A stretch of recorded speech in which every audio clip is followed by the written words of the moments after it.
Estimado público, escuchemos el mensaje que nos dirige el presidente constitucional de los Estados Unidos mexicanos, licenciado Andrés Manuel López Obrador.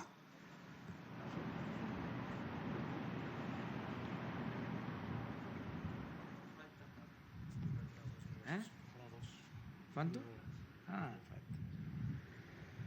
Bueno, me da mucho gusto estar en Sinaloa, en Culiacán y en compañía del gobernador Quirino Ordaz, supervisar esta obra de drenaje tan importante para evitar inundaciones. Este canal tiene ese propósito, este dren, el de que se evite la inundación y que se perjudique a mucha gente, como sucede desde hace algún tiempo. Esta obra constata, demuestra que es mejor prevenir que lamentar en todo sentido, porque se protege a la población, que es lo principal, pero también ahorramos recursos.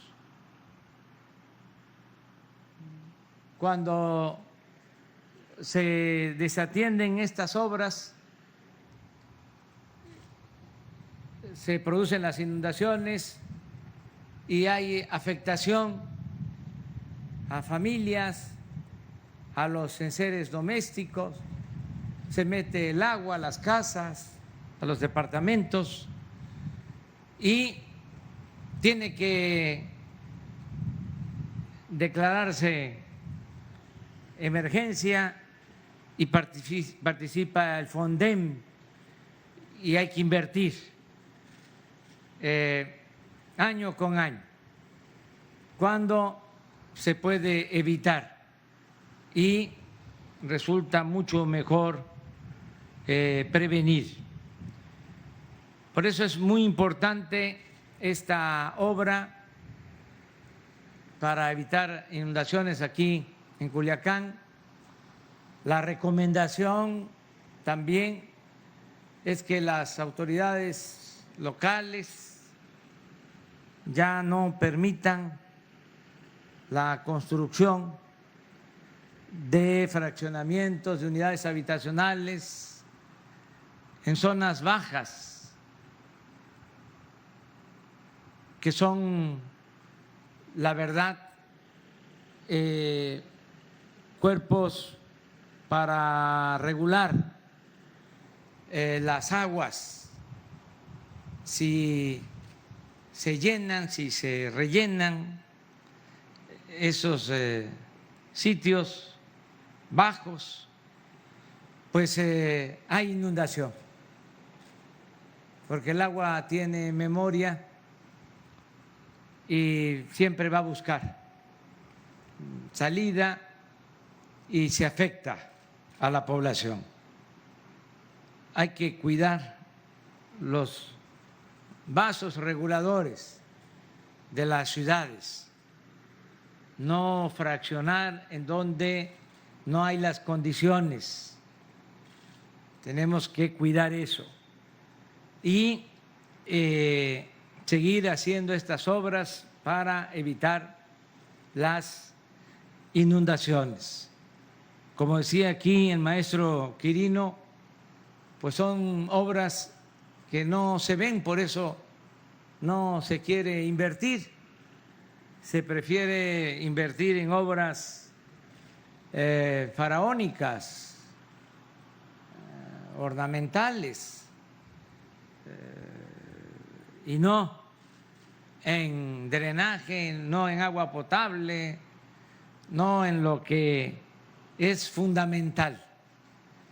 Por eso celebramos que aquí se esté llevando a cabo esta inversión. Yo quiero comprometerme en nombre del gobierno federal a que vamos a terminar completo esta obra, que no le va a faltar presupuesto para que se termine la segunda y la tercera etapa, como ustedes lo están planteando. Nada más le vamos a pedir a la doctora Blanca Jiménez Cisneros que esté pendiente para que se contemple en el presupuesto del año próximo el recurso necesario para darle continuidad a esta obra. Lo ideal es que lleguemos a la meta de garantizar que no haya inundaciones y que no padezca la gente, no al 90%, sino al 100%, es decir, que no se padezca de inundaciones. Estamos muy a gusto de estar de nuevo en Sinaloa. Hoy en la mañana hablaba de que estamos trabajando de manera conjunta, coordinada con el gobierno del Estado, en el caso de Culiacán y en el caso de los 18 municipios de Sinaloa, también en coordinación con los presidentes municipales, aquí con Jesús en Culiacán y así con todos los presidentes municipales, y es una garantía entendernos y tener relaciones con el gobernador de Sinaloa, que es un hombre trabajador, está ocupado en atender a la gente, en gobernar para el pueblo, no está metido en grillas, en politiquería, sabe de administración pública, que también esto es importante, porque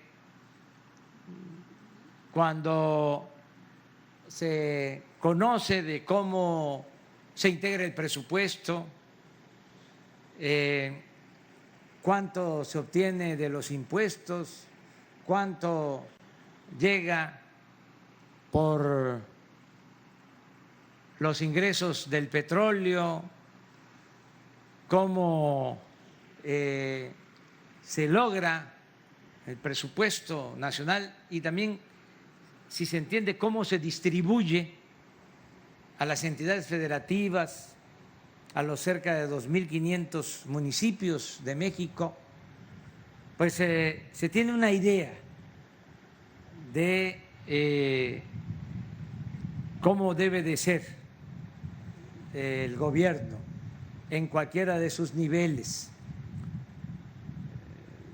Es importante que se conozca que el gobierno federal recauda desde los años 80 los impuestos. Se llegó a un acuerdo de coordinación fiscal y existe una ley de la materia.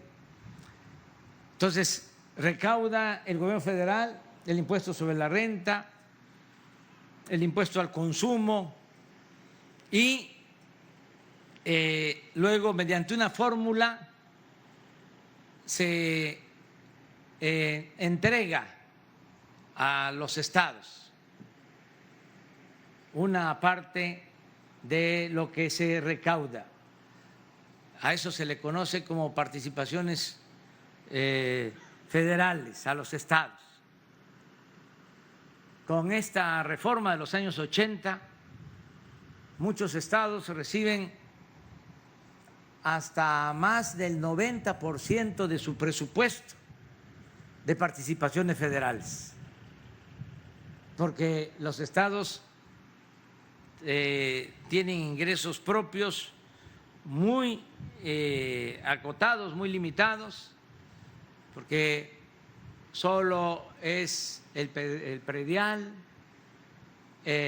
lo del agua, donde hay también impuesto a la nómina. La mayor parte son participaciones federales. Entonces, Quirino entiende bien pues que es una fórmula establecida en la ley que tiene que acatarse. Todos quisieran, desde luego, y es legítima la petición, recibir más, pero es lo que se recauda y luego se entrega mediante una fórmula establecida por ley. Vamos nosotros a seguir cumpliendo, entregando a tiempo las participaciones. No se demoran las participaciones y estamos al corriente. Es decir, mes con mes se entregan las participaciones a estados y a municipios. Y estamos procurando que la recaudación aumente a pesar de la crisis y aún sin aumentar los impuestos, sin afectar a los contribuyentes, porque estamos combatiendo la evasión fiscal. Es decir, que todos paguemos los impuestos. Antes no todos pagaban los impuestos, pagaba la mayoría de la gente, desde luego los trabajadores, los campesinos, porque al comprar una mercancía, ahí va incluido un impuesto. Pagaban los integrantes de clases medias, los profesionales, pequeños, medianos, comerciantes, pequeños, medianos empresarios, incluso grandes empresarios, pero había una élite de los más acaudalados, las empresas, los bancos más grandes, que no pagaban impuestos o que si pagaban se les devolvían los impuestos o se les condonaban los impuestos. El presidente de la República tenía la facultad para condonar impuestos y en los sexenios anteriores se condonaron miles de millones de pesos a unas cuantas corporaciones empresariales y financieras. Eso ya no sucede porque se modificó la Constitución. Se estableció en el artículo 28 de la Constitución que se prohíbe la condonación de impuestos. Se elevó esta decisión a rango constitucional y esto nos permite tener más recaudación y por eso podemos entregar puntualmente a los estados sus participaciones federales y sin mengua, es decir, sin que disminuyan a pesar de la crisis económica. No se ha padecido mucho por la caída en la recaudación. Estamos haciendo todo un esfuerzo para seguir recaudando. En el caso del impuesto sobre la renta, que es el impuesto que más se condonaba, a pesar del COVID, estamos recaudando más que el año pasado. Se debe a que no hay esa evasión fiscal, donde tenemos una disminución poca, pero que sí nos afecta, es en el IVA. Por razones obvias tuvimos que parar la economía para proteger a la gente y eso produjo la caída de la actividad productiva, la caída de la economía, pero ya pasó lo peor, ya vamos hacia arriba. Es lo que vengo diciendo, es una V, caímos, tocamos fondo y ya vamos a salir de nuevo. Estamos enfrentando la pandemia, estamos también enfrentando la crisis económica y en los dos casos vamos a salir adelante. Por eso es muy importante contar con el apoyo y la comprensión de un gobernador como Quirino Ordaz.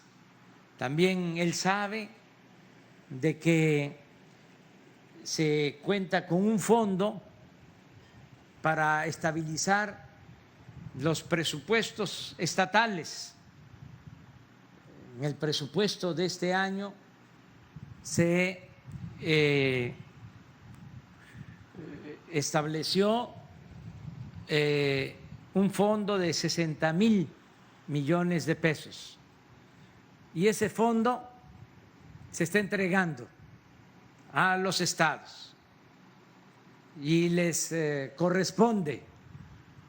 Hacienda tiene que hacerlo y además de estar cumpliendo puntualmente con la entrega de ese fondo de emergencia que ayuda a los estados, además de eso se reformó el procedimiento, se modificó la manera de entregarlo porque originalmente se tenía que entregar cada 3 meses, ahora se está entregando mensual este apoyo adicional para que los estados puedan resistir la falta de ingresos, la falta de recursos económicos.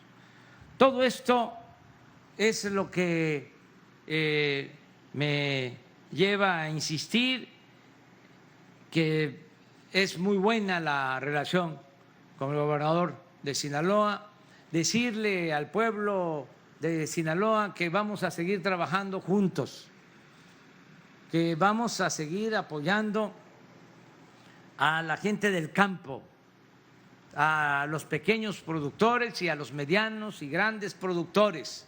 Hoy lo dije en la mañana, lo reitero, Sinaloa es el granero de México.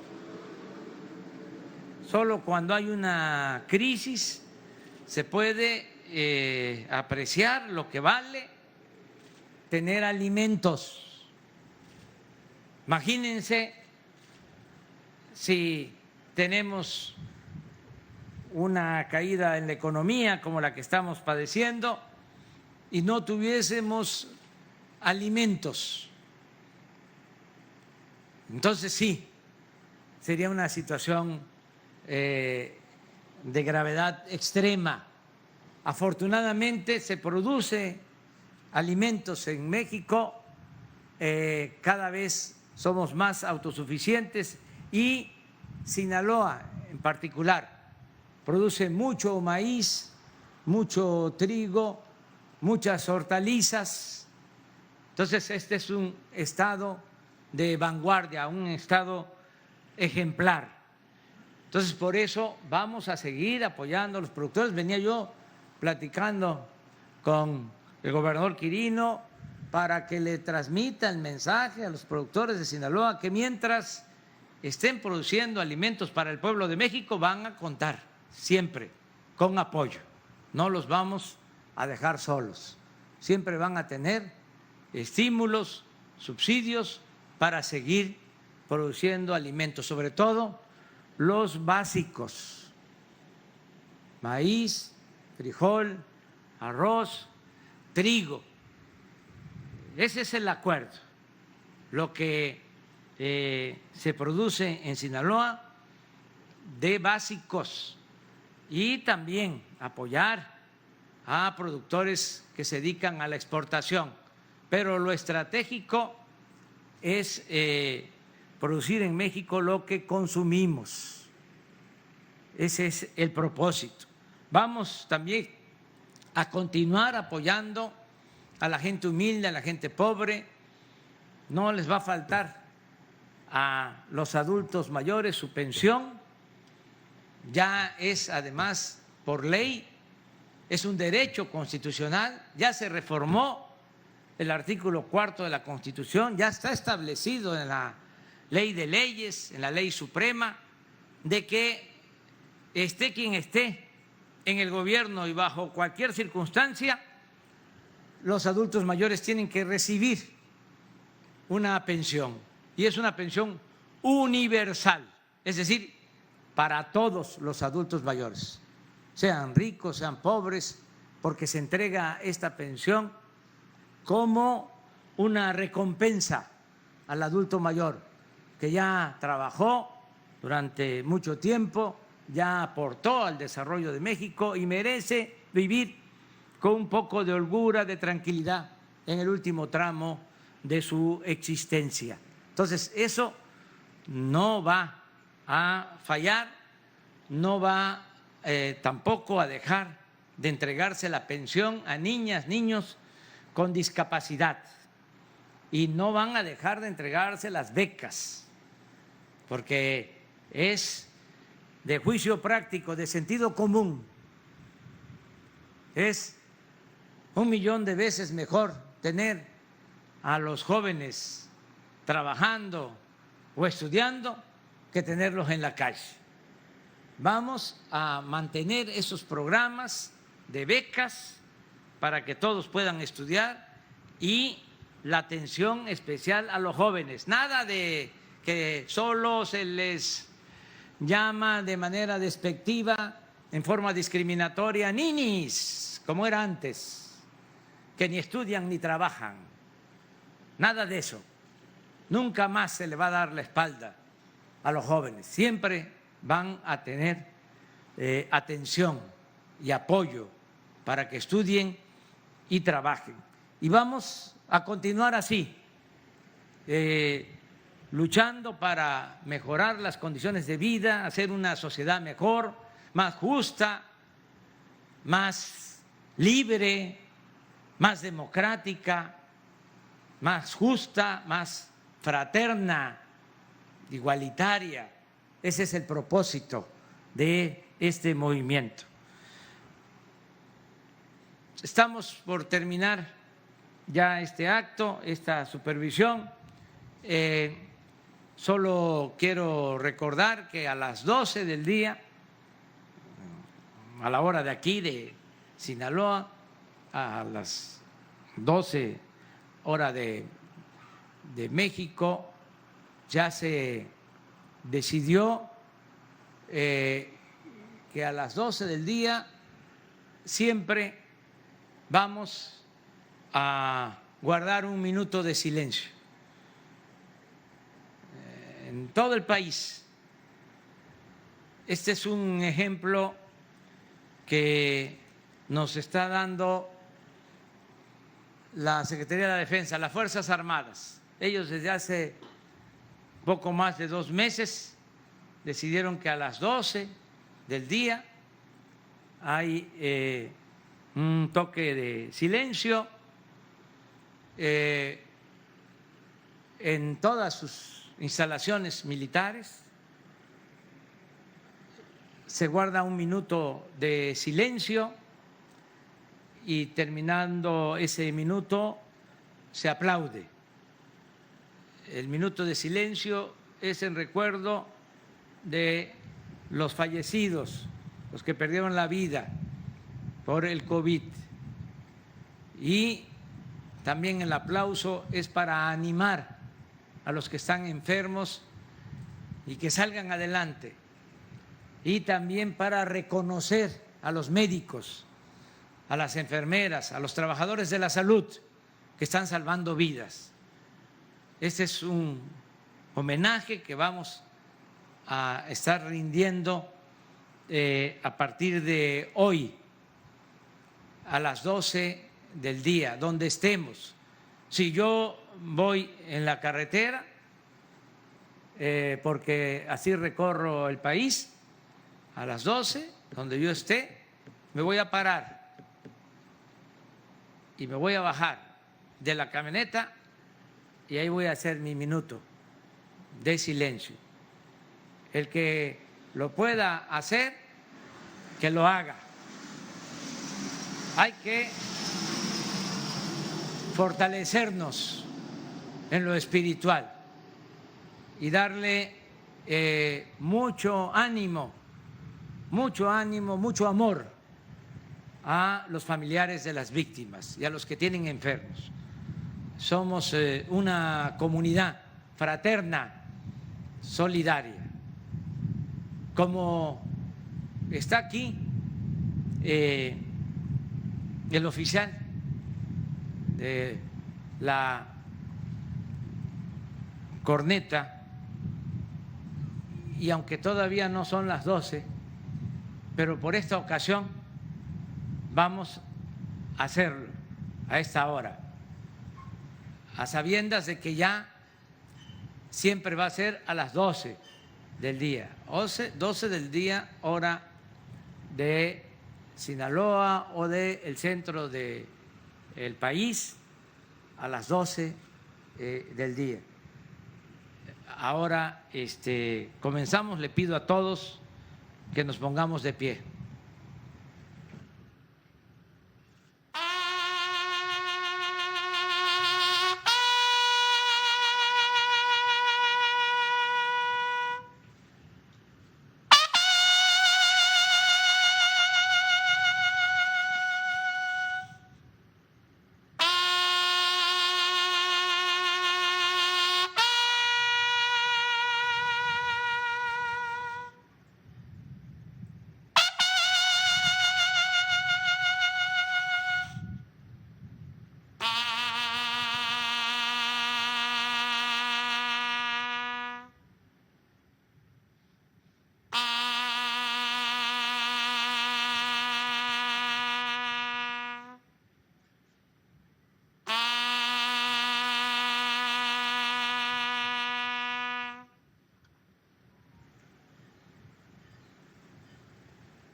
Le solicitamos guardar el debido respeto para entonar nuestro himno nacional mexicano.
De esta manera concluye este evento y se despide de ustedes el presidente constitucional de los Estados Unidos mexicanos, licenciado Andrés Manuel López Obrador. Agradecemos a ustedes su amable asistencia, deseándoles que pasen una excelente tarde.